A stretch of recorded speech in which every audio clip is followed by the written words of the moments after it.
अब क्या हुआ कि भगवान का कथा अमृत पान करने के लिए नैमिषारण्य पावन क्षेत्र में क्या है, श्री सूत जी महाराज जी प्रकट हुए हैं। 88,000 ऋषि इसी जंगल में व्यास गद्दी के निकट बैठे हुए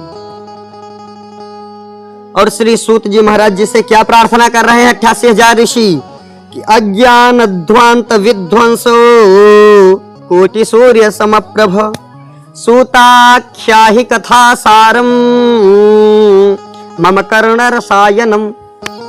कह रहे हैं कि हे अनेक सूर्य के समान ज्ञान रूपी तेज से जो प्रकाशमान है, कौन, श्री सूत जी महाराज। उनसे 88,000 ऋषि क्या कह रहे हैं कि आप हमें कथा रूपी अमृत पिलाइए। कथा सार, सार कहते हैं निचोड़ को।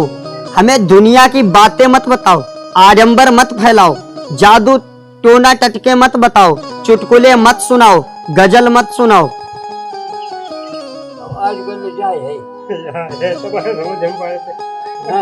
हमें क्या है, आप कथा सुनाओ। मूल कथा क्या है, क्योंकि मूल कथा जब आप हमें सुनाएंगे तब हमारा क्या होगा, उद्धार होगा, हमारा कल्याण होगा।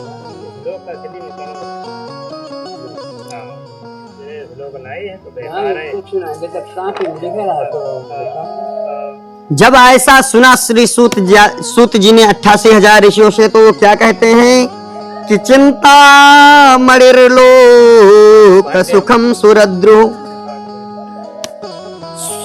स्वर्ग संपदम प्रयच्छति गुरु प्रीतो वैकुंठम योनि दुर्लभम। कह रहे हैं कि गुरु कृपा से जो हमें प्राप्त ज्ञान है, श्री सूत जी महाराज जी क्या कहते हैं, हमारे गुरु की कृपा से जो हमें ज्ञान प्राप्त है, उस ज्ञान को हम आप लोगों के सामने प्रकट करेंगे।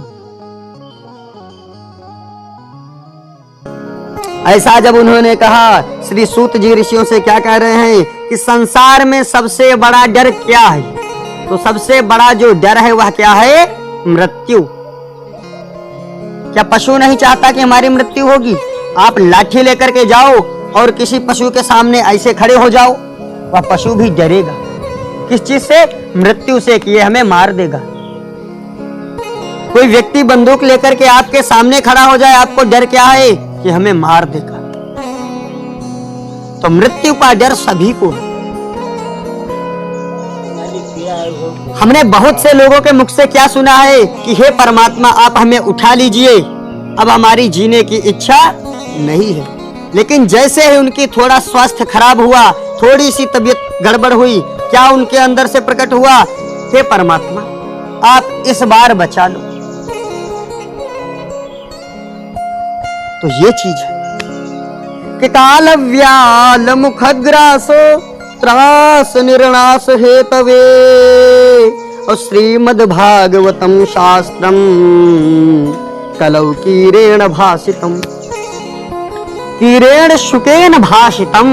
क्या कह रहे हैं कि कलयुग में जो क्या है, कलयुग रूपी जो अजगर है वो मुख फैलाए हुए है और उसमें हम लोग समाहित हो रहे हैं।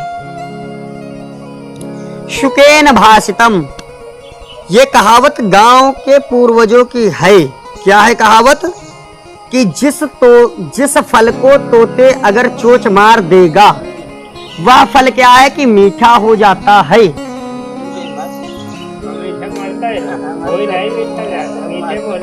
तो जब ऐसा हुआ, अब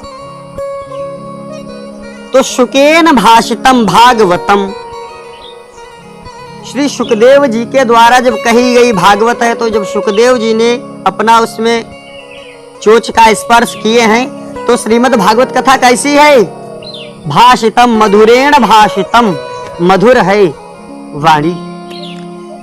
तो क्या हुआ, तोता बड़ा मीठा बोलता है, किंतु बोलता वही है जो उसे सिखाया जाता है, और जो नहीं सिखाया जाएगा वो नहीं बोलता। तो एक बार क्या हुआ, जब श्री सुखदेव जी बैठे परीक्षित को श्रीमद् भागवत कथा सुनाने के लिए, उसी समय क्या हुआ कि समुद्र मंथन में प्राप्त हुई थी 14 रत्न, उसी में से एक रत्न क्या था? अमृतम। अमृत का कलश निकला था। उसी अमृत कलश को लेकर के देवता आए हैं। कहां? सूत जी के पास। उन्होंने उनसे क्या कहा कि आप इस अमृत को ले लीजिए, सुखदेव जी से कह रहे हैं, और राजा परीक्षित को पिला दीजिए। राजा परीक्षित को मृत्यु नहीं होगी और उसके बदले में आप हमें कथा पान करा दीजिए, श्रीमद् भागवत कथा को श्रवण करा दीजिए।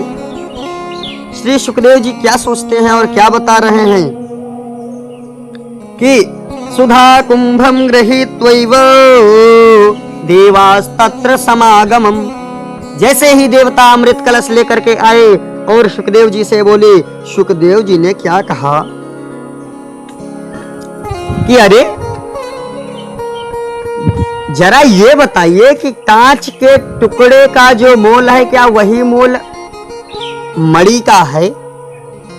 नहीं, आपको कांच का टुकड़ा 10-20 रुपए में मिल जाएगा, लेकिन मणि तो करोड़ों रुपए खर्च करने के पश्चात भी आपको प्राप्त होने वाली नहीं। दूसरी बात, कांच के टुकड़े में क्या प्रकाश होता है? नहीं, लेकिन जो मणि होती है वो क्या है? चमकती है। और ऐसा उदाहरण दे करके सुखदेव जी महाराज जी क्या कहते हैं कि अरे ठगियों, बहुत जोर से सुखदेव जी हंसे। क्या बोले कि प्रपास्यामो वयम सर्वे श्रीमद् भागवतामृतम। यह श्रीमद् भागवत कथा पृथ्वी लोक पर ही सुनी जा सकती है, देवता भी नहीं सुन सकते, क्योंकि स्वर्ग लोक में न तो पंडित जी हैं, जब पंडित जी हैं नहीं तो कथा कौन करे। ऐसा उदाहरण दिव्य दिया है उन्होंने और देवताओं को फटकार लगा दिया कि अरे ठगियों, यहां से निकल जाओ अपना अमृत कलश लेकर के। आप कथा सुनने के योग्य नहीं, आपके अंदर वह सामर्थ्य नहीं। अगर आपको कथा सुनना है तो पहले मानव जन्म लेना। ऐसा उन्होंने बताया कि स्वकार्य कुशलासुरा, स्वार्थी व्यक्ति तुम्हारे पास क्यों आएगा? कि सुर नर मुनि सबकी यह रीति, स्वार्थ लाग करई सब प्रीति। कोई भी संसार में है, हर व्यक्ति स्वार्थी है, लेकिन शास्त्रों में ही वर्णन क्या आता है कि मातु पिता गुरु प्रभु की वाणी, बिनु विचार मानी शुभ जानी। माता पिता और गुरु को छोड़ करके इस संसार में दूसरा कोई आपका कल्याण चाहने वाला व्यक्ति नहीं।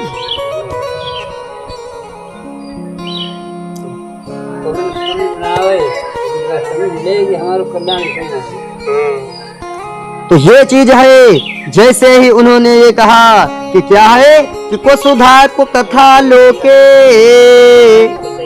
बहुत सुंदर उदाहरण दिया सुखदेव जी महाराज जी ने। क्या कहा कि को सुधा को कथा लोके, को काचः को मणिर महान, ब्रह्मरातो विचार्यैवं तदा देवांजहासः, अभक्तांश्च विज्ञाय न ददौ स कथामृतम्। श्रीमद् भागवती वार्ता शुराणामपि दुर्लभा। क्या कह रहे हैं कि सूत जी कहते हैं, ऋषियों यह देव दुर्लभ कथा अमृत है, क्योंकि देवताओं को सुखदेव ने डांट करके भगा दिया और दिया नहीं। विचार कीजिए, कथामृत और सुधामृत में कौन श्रेष्ठ है? तो क्या कह रहे हैं कि जब पुण्यात्मा इस लोक में मृत्यु लोक से देह त्याग करके स्वर्ग लोक में पहुंचते हैं, तब यह प्राप्त होता है। इसके विरुद्ध कथामृत की यह विशेषता है कि कथामृत के लिए तो कोई पुण्यात्मा हो, कोई दुष्टात्मा हो, कोई पतित आत्मा हो या कोई पापात्मा हो, कोई कैसा भी व्यक्ति हो, यह अमृत सबको पिलाया जा सकता है और सबके लिए श्रेष्ठ है। लेकिन अमृत मृत्यु को ही बचा सकता है, लेकिन कथामृत पापात्मा को पाप से बचाएगा और दुराचारी को दुराचार से बचाएगा। क्षीणे पुण्य मृत्यु लोके विषम। अब जब ऐसा हुआ, जब सुखदेव ने राजा परीक्षित को कथा सुना दिया, और क्या हुआ कि राज्यो मोक्षम तथा वीक्ष्य पुराधातापि विस्मितः सत्यलोके तुलाम बधवा और बधवा तोलयत साधनान्यजः। क्या हुआ, ब्रह्मा जी ने परीक्षा लेनी चाहिए। अरे क्या सुखदेव जी ने आपको डांट करके फटकार करके भगा दिया, और कथामृत अगर वास्तव में सुलभ है तो हम इसकी परीक्षा लेंगे। और परीक्षा कैसे लेंगे? तराजू लिया गया, तराजू के 2 पलड़े हैं, उसमें क्या है, एक और सभी ग्रंथों को रख दिया गया। एक पलड़े में 4 वेद, 6 शास्त्र, 108 उपनिषद और 18 पुराणों को रख दिया गया, और एक पलड़े में श्रीमद् भागवत महापुराण को रख दिया गया।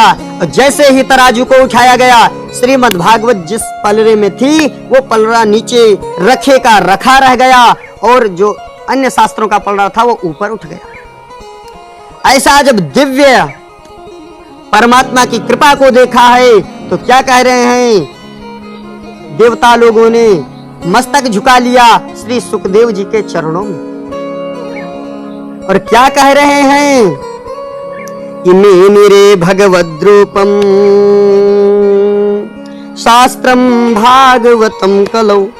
क्या कह रहे हैं कि ये जो श्रीमद् भागवत महापुराण है, ये कोई पुस्तक नहीं है, कोई पोथी नहीं है, कोई कागज के पन्ने नहीं है, ये तो श्री नारायण के मुख से अथवा श्री कृष्ण के मुख से प्रकट हुई, निकली हुई, बोली हुई वाणी भागवत रूपी गंगा है, कि चरणों से निकली गंगा प्यारी, जिसने सारी दुनिया तारी, उन चरणों पे मैं बलि बलि जाऊं, श्री बांके बिहारी तेरी आरती गाऊं।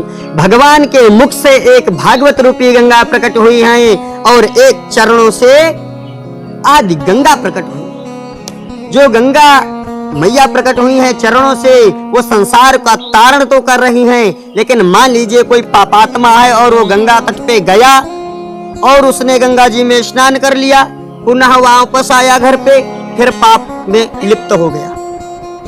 लेकिन जो भागवत रूपी गंगा में जो डुबकी लगाता है, क्योंकि गंगा तट पे आप स्नान करने तो गए हैं, वहां आपको कोई संत नहीं मिले, कोई आपको महापुरुष नहीं मिले जो आपको उपदेश देंगे अथवा आपको कुछ ज्ञान की बातें बताएंगे। लेकिन भागवत रूपी गंगा जब आप अच्छे वक्ता के मुख से सुनेंगे तो आपको ऐसे ऐसी बातों को बताएगा, हो सकता है आपका मन बदल जाए और आपका पाप छूट जाए, क्योंकि जब आप दूसरे संसाधन में लिप्त हो गए तो आपका पाप छूट गया। और गंगा में अगर आप स्नान करेंगे तो क्या सोचेंगे, अरे अगली एकादशी पे फिर गंगा जी चलेंगे, श्रावण में फिर गंगा तट पे चलेंगे, माघ के महीने में फिर चलेंगे, वैशाख के महीने में फिर चलेंगे, ज्येष्ठ के महीने में फिर चलेंगे। तो पाप करते रहो, गंगा जी नहाते रहो, मुक्ति नहीं मिलने वाली। अब भागवत रूपी अगर हम गंगा में गोता लगाएंगे तो हो सकता है मुक्ति मिल जाए। अब जब ऐसा हुआ तो अस्थिर, अब एक कथा आती है बहुत सुंदर कि ब्रह्मा जी के 4 मानस पुत्र हैं। कौन कौन मानस पुत्र हैं?